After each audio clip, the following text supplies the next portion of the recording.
নমস্কার বন্ধুরা, Bengali moms কিচেনে আপনাদের সবাইকে স্বাগত। আমি সোমা সরকার। আজকে বানাতে চলেছি মোচা। তো মোচাটা দেখুন, বানানোর জন্য আমি আগে থেকেই সব কাটাকুটি করছি। তাহলে চলুন দেখাই মোচাটা কেমন করে বানাবো। দেখুন বন্ধুরা, এই যে মোচাগুলো দেখুন, আমি কেটে কেটে এর মোচার পাতার মধ্যে এক এক করে সাজিয়ে রেখেছি, যে আমাকে কেটে নিতে একটু সুবিধা হয়। দেখুন, এই দেখুন সাজিয়ে রেখেছি পুরো মোচা। আমি এমনি করেই বেশিরভাগ কাটি, কেন এমনি করে কাটলে আমার সুবিধা হয়। আর দেখুন, এইটা করার জন্য আজকে বাজার দিয়ে আসার সময় এই মোচাটা পেয়েছি, তাই জন্য আমি কেটে এবার চলুন কেটে নিই।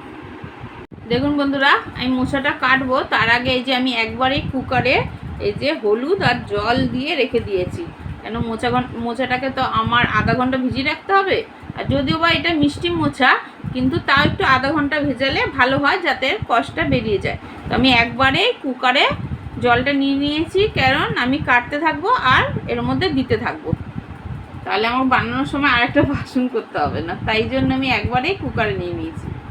দেখুন বন্ধুরা, আমি একবারে মোচাগুলোকে এমনি করে ধরে আর কাঁচি দিয়ে একবারে কেটে দেবো, কারণ মোচাটাকে না যদি এখন হাত দিয়ে বা বটি দিয়ে কাটতে যাই, তাহলে কি হয় না, হাতের মধ্যে পুরো আঠা লেগে কালো হয়ে যায়। তো আমি বেশিরভাগ মোচা এমনি করে হয় ছুরি আর এই মোচাগুলো একটুখানি এই দিয়ে কেটে দিই। এই দেখুন কত ছোট ছোট করে পিসও হয়ে গেল, আর আমার হাতটা কালো হলো না। এমনি করে কেটে দেবো সব, আরও ঝট জলদি হয়ে যায়, বেশি সময় লাগে না। আমি এক এক করে সব কেটে নিই। দেখুন বন্ধুরা, আমার এক এক করে মোচা কাটা কমপ্লিট হয়ে গেল। কাঁচি দিয়ে কাটলে কিন্তু অনেক তাড়াতাড়ি কমপ্লিট হয়ে যায়। এটা আমার কিন্তু লাস্ট মোচা।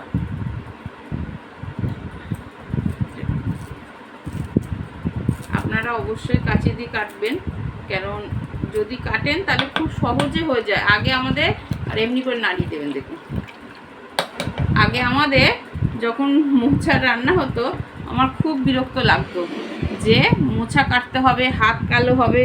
তো এই চক্করে আমার ইচ্ছেই করতো না বানাতে, কিন্তু এখন আমি এই বুদ্ধিটা লাগিয়েছি যে কাঁচি দিয়ে কাটলে অনেক সুবিধা হবে।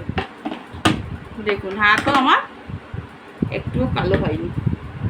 এবার আমি এই মোচাটাকে দেখুন ছুরি দিয়ে কাটবো, কারণ এটা তো আর কাঁচি দিয়ে কাটা যাবে না।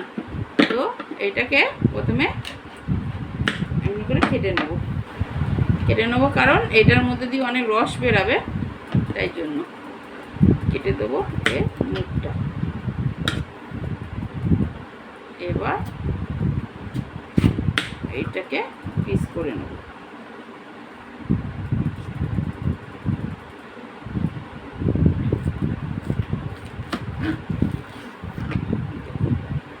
পিস করে নিলাম। এবার শুধু এমনি কেটে কেটে দিলেই হয়ে যাবে। এও কষ লাগায়, শুকনো দিকটা ধরেছি আমি, যেহেতু আঠার দিকটা ধরিনি, তো আমার হাতে আঠা লাগারও ভয় নেই। তো এমনি করে পাতলা পাতলা করে এটাকে কেটে ওই হলুদ জলে দিয়ে দেবো। হলুদ জলে দেওয়ার একটাই কারণ, যে আমার মোচাটা কালো হবে না, আর যা কষ আছে বেরিয়ে যাবে। এমনি এমনি করে সব কেটে দিই।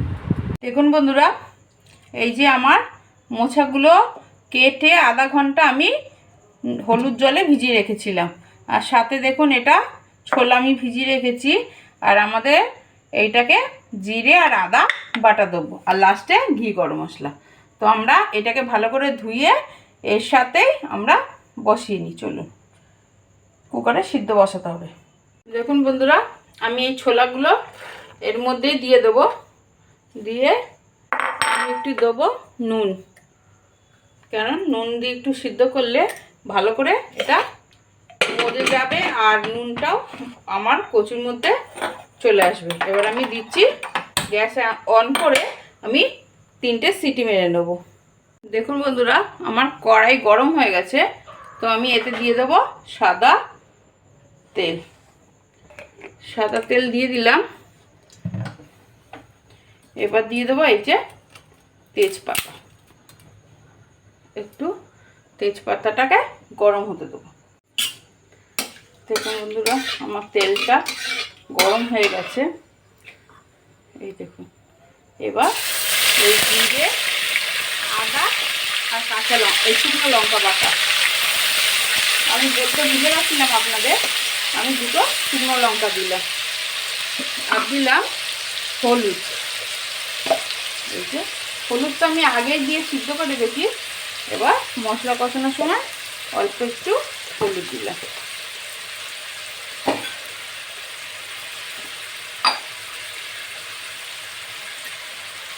দিয়ে একটু নাড়তে হবে। আদা আর জিরেটা একটু কষিয়ে নিতে হবে। এতে তো আর কিছু দেবো না। আর এতে আমি কিন্তু এই দেখুন মোচাটাকে নুন হলুদ দিয়ে সিদ্ধ করে রেখেছি। এতেই আমি একটুখানি নুনটা কমই দেবো, কেন আগে থেকে যদি সিদ্ধ কর। দেখুন আমার জিরে আদাটা কষানো হয়ে গেছে। এবার এই যে ছোলা আর মোচাটাকে আমি আগেই সিদ্ধ করে রেখেছিলাম, এটাকে দিয়ে দিলাম। এবার আবারও নাড়িয়ে নেব। এবার একটু সামান্য পরিমাণ নুন দেবো, কারণ একটু আগে নুন দিয়ে সিদ্ধ করে রেখেছি। এবার এই নুনটা অল্পই দেবো। আমার ঠাকুমা বলতো নিরামিষ তরকারিতে নুনটা একটু কমই দিতে হয়, না হলে বেশি লাগে। দেখুন মোচাটা আমরা কি সহজে কেটে নিলাম কাঁচি দিয়ে। আর দেখুন আমার হাতও কালো হলো না। হাত এই কালো হবার চক্করে আদা লোক মোছাই রান্না করতে চায় না, যে হাত কচু খাবো, মোছা খাবো, কালো হয়ে যায় বলে।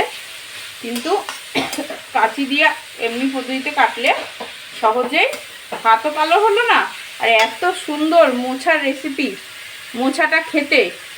তাহলে এটাকে আমরা অ্যাভয়েড করেই চলি হাত কালো হয়ে যাওয়ার জন্য। এমনি করে বানালে হাতটা কালো হবে না। এবার মোচাটাকে দিয়ে আমি গ্যাসের ফ্লেমটা একটু জোরে করে দিই। এবার ভালো করে নাড়িয়ে চালিয়ে নেব। দেখুন আমার এটা ভাজা ভাজা হয়ে এসছে। এবার আমি ওই মিক্সিতে পিষেছিলাম যে একটুখানি জল দিয়ে দিলাম, একটু কাদা কাদা হলে ভালো লাগে। আমার তো মোচাটা আগেই সিদ্ধ হয়ে গেছে, কারণ আমি তো এটাকে মোচাটাকে দিয়ে 4টে সিটি মেরে নিয়েছিলাম। মোচাটা তো সিদ্ধ হওয়ার কোনো ব্যাপার নেই। মোচার আপনার এই ছোলাটা ভালো করেই সিদ্ধ হয়ে গেছে।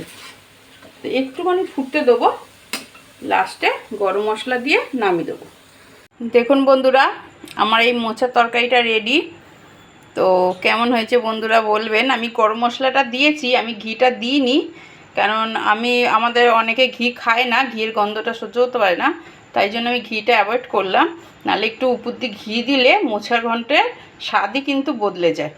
তাহলে অবশ্যই রেসিপিটা কেমন হয়েছে বলবেন, আর ভালো লাগলে একটা লাইক, কমেন্ট, শেয়ার, সাবস্ক্রাইব অবশ্যই করে দেবেন। ধন্যবাদ।